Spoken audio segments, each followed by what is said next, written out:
In front of me is OnePlus 12R, and today I would like to show you how you can turn on or turn off auto brightness.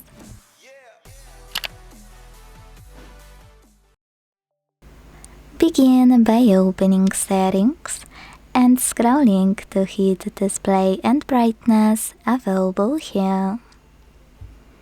Now use this switcher next to auto brightness available under brightness slider to either switch it on or turn it off.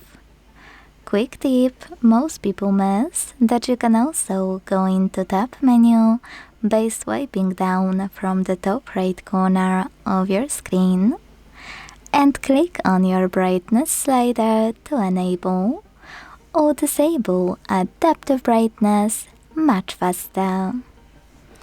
Thanks so much for watching. If you enjoyed this video, don't forget to leave a like, comment and subscribe.